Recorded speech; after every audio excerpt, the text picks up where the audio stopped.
Dr. Leisle, it looks like many parents ask themselves a question of, do I still need to go to a normal dentist or to a child dentist while my child is undergoing orthodontic work with an orthodontist? Because after all, during orthodontic work, on an average, you see your doctor, your orthodontist about give or take once a month. So, why would I fit in another visit every 6 or whatever months for the dentist? Can you shed some light on it? Sure. Yeah, that is a question that comes up once in a while.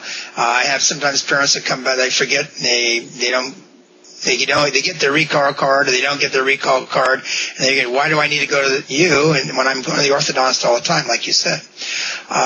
It's important to go to the dentist, your regular either pediatric dentist or your regular dentist on a regular basis, because the orthodontist is not looking for cavities. The orthodontist isn't really looking for gum disease and other problems in the mouth. They're strictly involved in the movement of the teeth and how your facial structure is looking at. But I know it seems like, gee, I'm going to the dentist all the time. I'm going once a month. Or if you have two kids going to the orthodontist, they're going opposite times. But it is needed because there is diagnosis that the orthodontist is not looking for that is needed at the pediatric dentist or children's dentist that the orthodontist is not going to take care of.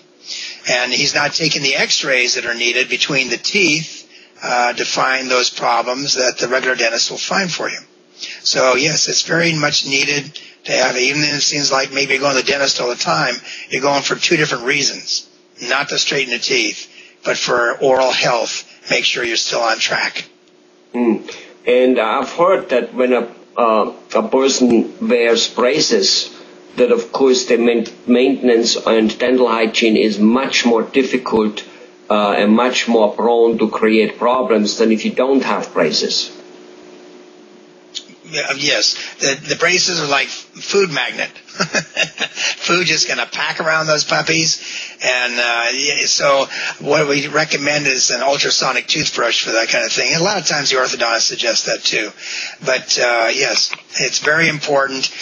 They're going to be more prone to having problems.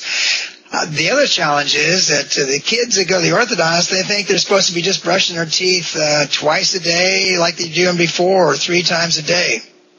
In my office, before a child, I refer a child to the orthodontist. I suggest that to the parent that the child is at least brushing their teeth 3 times a day before they go to the orthodontist.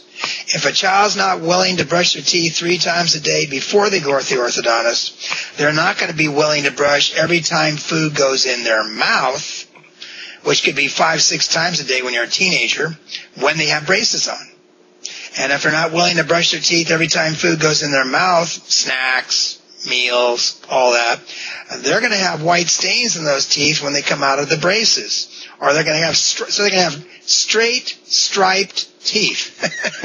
And the parent didn't pay $5,000-6,000 for straight, striped teeth. So they come back to me and they want to have white restorations on those, and then they're paying a lot of money to get their teeth white again.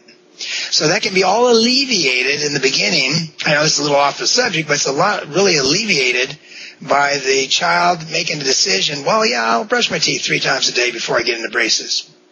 And then they're not going to have a problem. Well, it looks like, especially in dentistry, probably in many other fields also, things really can be prevented if you basically are willing to do the work. Yeah. No kidding. Yeah.